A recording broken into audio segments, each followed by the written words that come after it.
On this video, I thought I would do an inductive Akkadian grammar uh, looking at the grammatical analysis of Hammurabi's law, or in Hammurabi's laws, looking at Law 45. Just a word, it's been a while since I've done some of the Akkadian work on YouTube. I finished the epilogue of Hammurabi, looking at the grammar inductively, and also the prologue, and I think one law. And so I'm just sort of chipping away at it. For those of you that might be listening for the first time, a little bit about my background. I'm a retired seminary professor where I taught the Hebrew Bible. And I've been doing this just for enjoyment. I had 3 years of Akkadian in my PhD work. A little bit about my background again. Some of you already have heard this.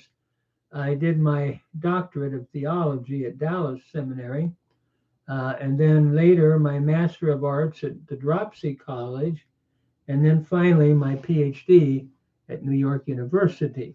And during my training, I majored in Bible and ancient Near Eastern languages. And so Akkadian was one of the languages that I worked in. And it's been a while since I have worked in the Akkadian language, but I want to continue to share as I have time, some of the grammatical analysis of Hammurabi, some of Hammurabi's laws. Not all of them, but just some of the ones. I spend the bulk of my time doing biblical Hebrew and Greek grammatical analysis in the Greek New Testament and in the Hebrew scriptures. And I've been working through Job, looking at every word grammatically. Job is a classic book, and I really have enjoyed that. If anyone would have an interest in any of those also, you can find those on YouTube. So I'm going to pick up in Law 45. First of all, I'm going to do just a brief summary of the grammar of this law. I should say not the grammar, but the vocabulary. Shuma would be if, and this is the way he begins all of his laws. Wilum means man, and then eglum means field. Tenant is ereshum, is tenant. Nadanu means to give. Built to means rent. Eklum is the noun for field. Maharu, to receive. Warku, later. Rahatsu means to flood. Rahatsu. Ulu means or. And bibulum means a flood. And belum means to destroy or ravage. And bitiktum means damage. And so those are the main vocabulary words that we'll be looking at as we go through this law. A source that has been a great help to me, besides the dictionaries that I use, is the Burger, Burger.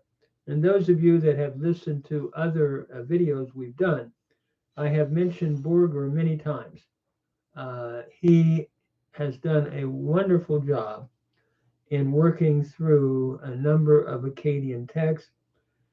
Grammatically, it's in German, but it's been a tremendous help to me and to, I think, anyone studying Akkadian. So let me go and read it slowly and then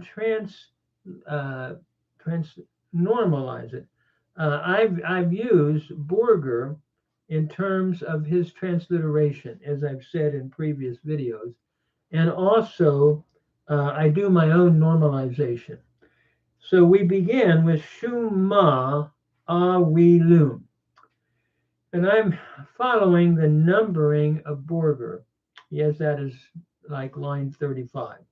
And Shuma is if, and Awilum would be a man. If a man, Ikel or Ikelshu. Ikel would be his field. Shu is the pronominal suffix, third masculine singular. And Ikel is in construct with shu from the noun eklum. So if a man, his field, for rent, Anna, and this is all line 36 now, Anna biltim, for rent. The Sumerian was capital Gun, and Anna means for, it's the preposition, and biltim is your genitive singular. When we think of Akkadian, is your nominative, is your genitive, and is your accusative. So the field, if a man, a field for rent, Anna, line 37, to a tenant. The next word is ereshiim. Ereshiim, normalized with the macron over the E, means tenant, and Anna means to. So for rent to a tenant, idi in ma. If he gave rent, to a tenant, idi in ma is from nadanu. It's a G preterit, third masculine singular, from nadanu, and ma is just your conjunction and. It's interesting here, my mind goes to the Hebrew natan, to give. And here we have a doubling where the N of nadanu, like the N in the Peinun verb natan, is assimilated into the D, causing a doubling. So idi in ma, and from nadanu, indi in ma becomes idi in ma. No doubt historically from the Akkadian historical development. And you think of yitain in Hebrew, he will give, from yintain, same kind of an assimilation with the in prefix. So to a tenant, he gave for rent, basically concerning the field. If a man gave his field for rent to a tenant, and so we move on to ereshiim. Ereshiim means tenant from ereshum. So to, and it's genitive singular. Notice the im ending, and ana takes the genitive. So it's genitive singular. To a tenant gave, and rent. Bilat means rent, from bil to, which is the Akkadian word for rent, and rent of the field. Notice bilat is in construct with ekli here, from eklum. And here we have the I vowel again. So we have two nouns in construct, just like we have in Hebrew, where we have two nouns in construct. We put of between them. So and the rent of his field, or of the field, shoe of his field. Here we have shoe again, the pronominal suffix, third masculine singular. And ekli, as we said, is genitive singular from eklum with the I vowel, and we have a capital A followed by a sheen, a capital S, and an A with the mark, the grav over the A. And that is the Sumerian word for field. So, and rent of the fee of his field he has received. So line 40, imtachar is from macharu, to receive. Machar in Hebrew, to receive. This is a GT preterit, third masculine singular from macharu. Notice the T infix, GT preterit. So if he has received, and later, wa arka, meaning later, and later the field, eklam dinger a dad, and the Sumerian is ishkur. The field, and if and later the field Adad has flooded. Aklam is your accusative singular. Notice the ending, indicative of the accusative singular. Adad has flooded. Adad was the storm god. And so if we had Adad flooding it, and irtachiitz means to flood. The root is rahatsu, meaning to flood. Here we have a GT preterit, third masculine singular, going with Adad. So if Adad has flooded the field, or ulu means or be ibulum, or a flood. Bibulum is the nominative singular. Notice the ending again. And bibulum means a flood. Or a flood has ravaged or destroyed. Itbal. I'm understanding this from the root belum, meaning to destroy. Another GT preterit. Has destroyed or ravaged.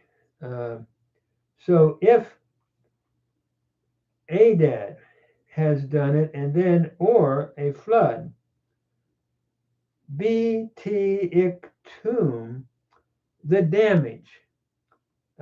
This is a nominative singular, meaning damage. Shall be, I think, understood.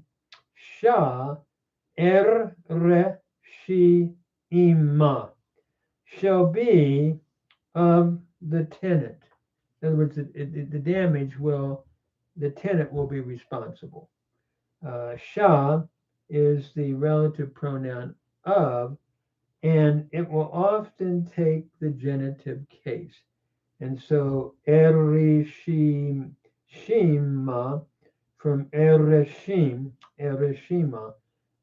meaning the tenant, of the tenant.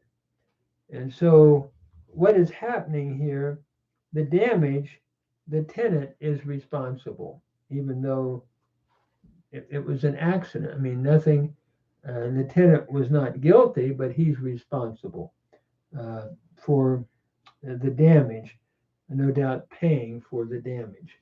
So if a man a field for rent has given to a tenant, and rent,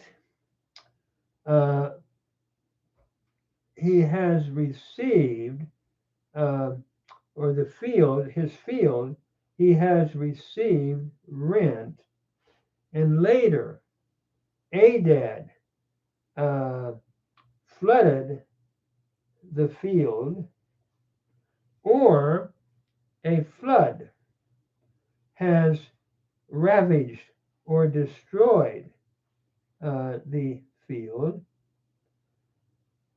then the damage shall be of the tenant. In other words, the tenant will have to pay for the damage. And this, again, as we said, is putting the responsibility on the tenant and not the man that actually gave the field and received rent for it.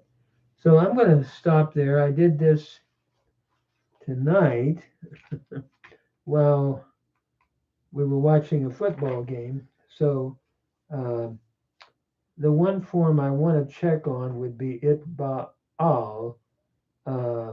Just make sure I got the root right there. But at any rate, I hope most of it is accurate, and I hope this helps.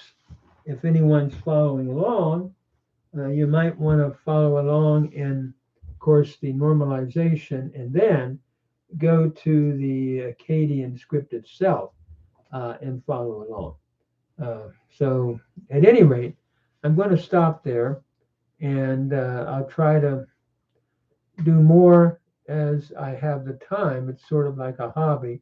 My main focus is in the Hebrew and Greek text, doing grammars there. But I hope this will have interest to someone. Thank you for listening.